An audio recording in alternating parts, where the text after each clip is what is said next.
হারুদা, গ্রামের কোনো খবর পেলে তোমরা? শুনেছি জমিদার নাকি গ্রাম পরিদর্শনে বের হবে। হ্যাঁ, আমিও তো তাই শুনলাম। গ্রাম পরিদর্শনে বের হয়ে কি করবে কে জানে। সে কি কথা হারুদা, গ্রাম পরিদর্শনে বের হলেই তো গ্রামের মানুষের সুখ শান্তি, লোকজনের দুঃখ সব কিছু পরখ করতে পারবে। তিনি আমাদের গ্রামের জমিদার। তিনি যদি আমাদের সুখ দুঃখ না দেখে তাহলে কি করে হবে বলো তো ভাইয়া? জমিদার দেখবে সুখ দুঃখ? হাসালে গো ভাইয়া, হাসালে।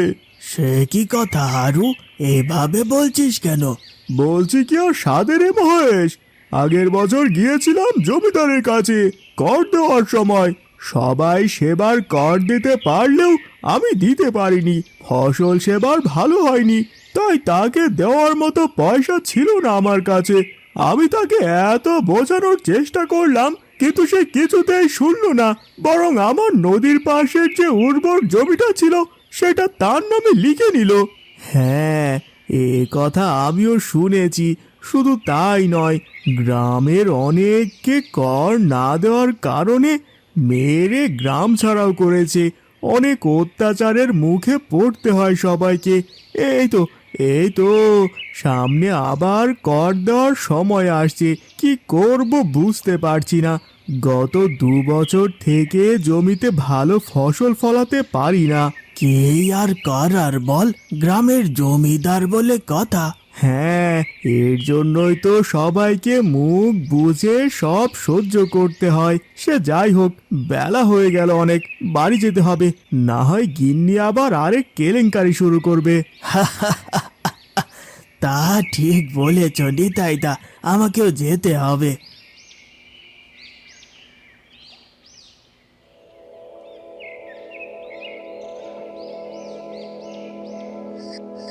তোমার আসার সময় হলো? বলি বাড়ি ঘর কি নেই? এদিকটা একটু চোখ দিতেও তো পারো নাকি? আরে, মাত্রই তো এলাম বাড়ি, এতেই শুরু করলে? আমি শুরু করলাম? তুমি একবার ঘরের দিকে তাকিয়ে দেখেছো? একটু ভালো করে তাকিয়ে দেখো, ঘরের চাল ফুটো হয়ে গেছে। এখন বৃষ্টি বাদলার সময়, কখন বৃষ্টি নামে তা ঠিক আছে? বৃষ্টি নামলে এবার ঘরেও জল পড়বে। না জানি কখন পুরো চালটাই ভেঙে পড়ে। তোমাকে আর কত বলি বলো তো? হাই সৃষ্টিকর্তা, আর কত পরীক্ষা নেবে? না জমিতে ভালো ফসল হচ্ছে, না হাতে কোনো টাকা পয়সা আছে। কিভাবে কি করব? ঘরের চাল ঠিক করতে অনেক পয়সার দরকার। আমার কাছে তো কিছুই নেই। মিতালি, কি করব আমি? এদিকে যে ঘরেও কোনো বাজার নেই, যা ছিল সব শেষ। কিন্তু এই চাল না ঠিক করতে পারলে যে আমরা ঘরে থাকতে পারবো না। তুমি যেভাবেই হোক এর একটা বন্দোবস্ত করো। আচ্ছা ঠিক আছে, তুমি চিন্তা করো না, আমি দেখছি কোনো ব্যবস্থা করা যায় কিনা। নিতাই বেরিয়ে পড়ল কোনো একটা ব্যবস্থা করার জন্য।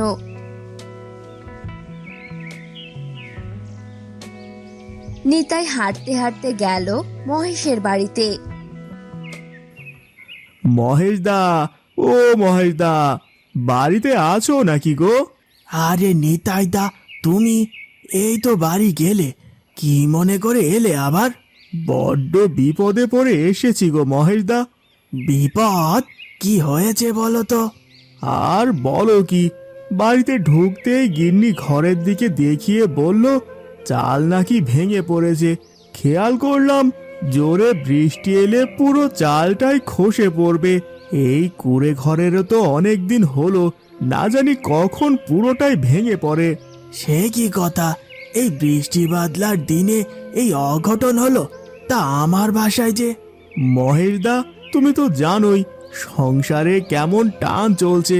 তুমি আমাকে কিছু পয়সা ধার দেবে, আমি ঘরের চালটা ঠিক করি। কিছুদিন পর আমি তোমার সব দেনা শোধ করে দিতাম।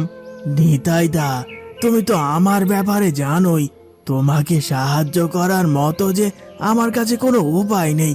যদি থাকতো আমি তোমাকে অবশ্যই সাহায্য করতাম।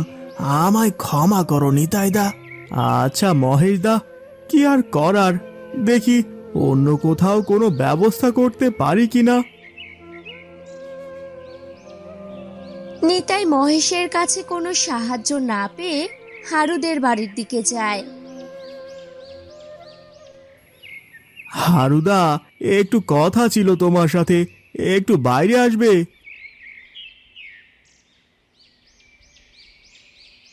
নিতাই যে, কি ব্যাপার বলো, হঠাৎ আমার বাড়িতে কি ভেবে? হারুদা, আমাকে কিছু পয়সা দাও না, বড্ড দরকার। ঘরের চাল ফুটো হয়ে গেছে, বৃষ্টি হলে বেহাল অবস্থা হয়ে যাবে, আর ঘরে থাকার অবস্থা থাকবে না। সে কি কথা, কিন্তু কিন্তু কি, ঘরে বাজার নেই, সেদিকে আগে চোখ দাও। আরে এইভাবে বলছো কেন? নিতাই তো বিপদে পড়ে এসেছে, না থাকলে সেটা আস্তে ধীরে বলা যায়। এর থেকে আর কত ভালো করে বলবো শুনি? এই যে দাদা, ঘরে কোনো বাজার নেই বুঝলেন, আর আপনাকে কিভাবে পয়সা দিবে বলুন? ঠিক আছে বৌদি, আমি বুঝতে পেরেছি। হারুদা, আমি আসি গো।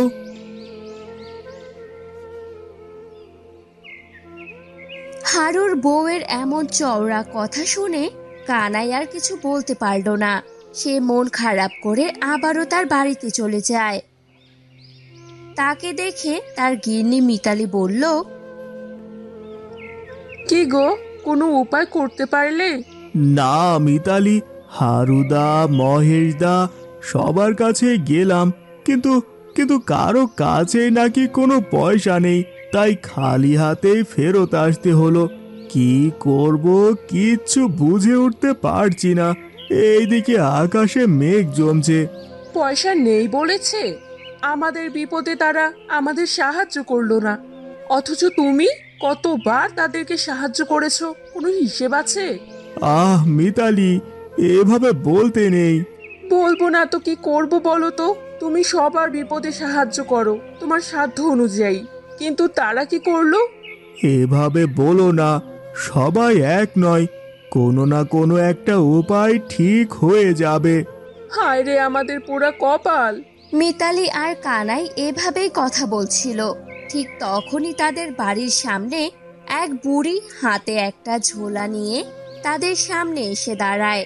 শুকনো চোখ মুখ, রুক্ষ চুল, দেখে মনে হচ্ছে অনেক ক্লান্ত। আমাকে তোমরা একটু খাবার দেবে, আমি যে আর পথ চলতে পারছি না। আরে কে আপনি? আরে এখানে কি করছেন? এসব পরে হবে, ওনাকে দেখে অনেক ক্লান্ত মনে হচ্ছে, আগে ঘরে নিয়ে পানি দাও। হ্যাঁ হ্যাঁ, আপনি আগে ভেতরে আসুন।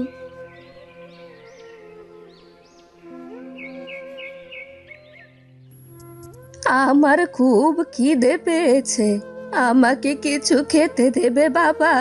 বিশ্বাস করো, আমি কোনো ভিক্ষুক নই। বুড়ি খাবার চাইলে মিতালি একবার কানাইয়ের দিকে তাকালো, আর তারপর রান্নাঘর থেকে খাবার এনে তাকে দিল। বুড়ি খাবার দেখে আর একটু দেরি না করে খেয়ে নিল। তোমাদের যে কিভাবে ধন্যবাদ দেব, আজ তোমরা আমাকে সাহায্য না করলে হয়তো অজ্ঞান হয়ে পড়ে থাকতাম।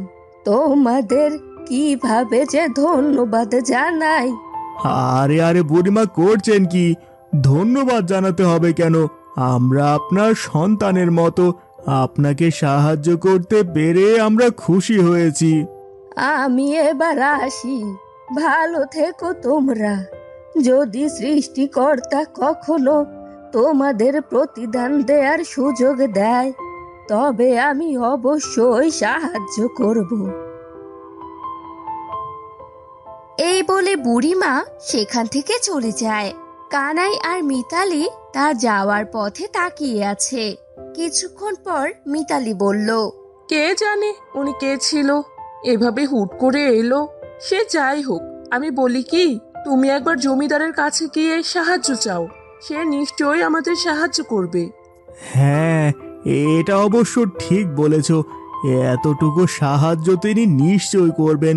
আমি বরং তাই করি গিন্নি, আমি এক্ষুনি গিয়ে দেখছি। ঠিক আছে, যাও। হে সৃষ্টিকর্তা, আমাদের দিকে এবার মুখ তুলে তাকিও। নিতাই আর কোনো উপায় না পেয়ে জমিদারের বাড়ির দিকে যায়। জমিদার তখন তার বাড়ির উঠানে বসেছিল। নিতাই জমিদারের সামনে দাঁড়াতেই জমিদার তীক্ষ্ণ দৃষ্টিতে তার দিকে তাকায়। কে চাই? কর্তা মশাই, একটা দরকারে আপনার কাছে এসেছি। আমার কাছে কি দরকার? আসলে কর্তা মশাই, আমি বড্ড বিপদে পড়েছি। আমার বাড়ির চাল ভেঙেছে, ঠিক করার মতো পয়সা নেই, তাই আপনার কাছে এসেছি। আপনি যদি আমাকে কিছু পয়সা ধার দিয়ে সাহায্য করতেন, তাহলে হয়তো আমি ঘরটা আবার ঠিক করতে পারবো। আমি কিছুদিনের মধ্যেই পয়সা ফেরত দিয়ে দেব। এখনই তোর কাছে পয়সা নেই? কদিন পর আমাকে কর দিবি কিভাবে? আর পয়সাই বা ফেরত দিবি কিভাবে, হ্যাঁ? বলিহারি বুদ্ধি। আমি সময় মতো সব দিয়ে দেব কর্তামশাই। আপনি দয়া করে আমাকে সাহায্য করুন কর্তামশাই। আমি নিজের পায়ে নিজে কুড়াল মারবো নাকি?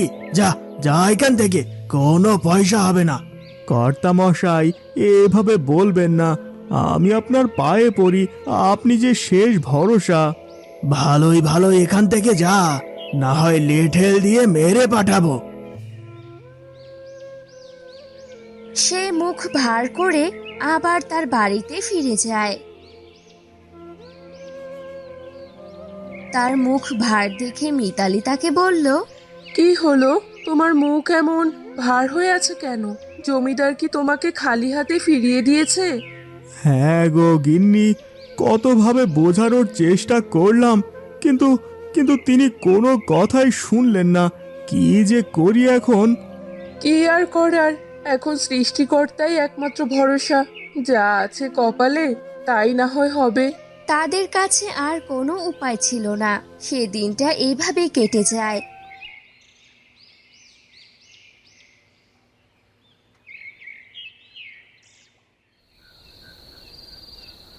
রাত হতেই আকাশে বিদ্যুৎ চমকানো শুরু হয়ে যায়, আর সাথে সাথে খুব জোরে বৃষ্টি নামে।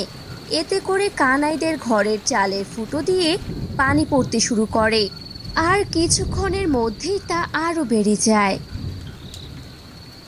হায়রে পড়ে কপাল, যা ভয় পাচ্ছিলাম ঠিক তাই হলো। হে সৃষ্টিকর্তা, এ কোন পাপের শাস্তি দিচ্ছ? আমাদের যে আর কিছুই করার নেই গো। কম চেষ্টা তো আর করিনি। এভাবে কেঁদো না মিতালি। তারা সারা রাত এভাবে জেগে থাকে। সকাল হলে বৃষ্টি থামে। ততক্ষণে ঘর ভিজে একাকার। নিতাই আর মিতালি মিলে সব পরিষ্কার করে। আর এরপর নিতাই বেরিয়ে পড়ে। আজ আর নিতাই হারু আর মহেশের সাথে আড্ডা দিতে সেই বড় গাছতলায় যায়নি।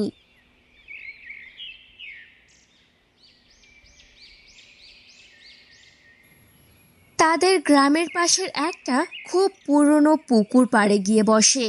সেদিকটা কেউ তেমন যায় না। নিতাই জলের দিকে তাকিয়েছিল। অমন সময় সেই বুড়িমা এসে নিতাইকে ডাকলো। আরে বাচ্চা, তুমি এখানে এখানে একা একা বসে কি করছো তুমি? বুড়িমা, আপনি এখানে? ওই সামনেই আমার বাড়ি, তাই এই রাস্তা দিয়েই যেতে হয় আমায়।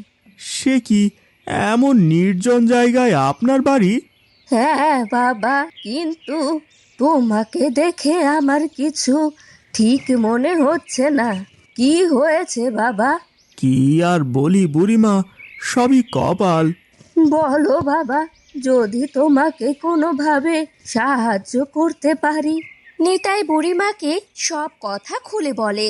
সব শুনে বুড়িমা বলে, আমি হয়তো তোমাকে পয়সা দিয়ে সাহায্য করতে পারবো না, তবে আমার কাছে একটা উপায় আছে। তুমি আমার সাথে আসো। কিন্তু কি উপায় বুড়িমা? সে তুমি এলেই বুঝতে পারবে।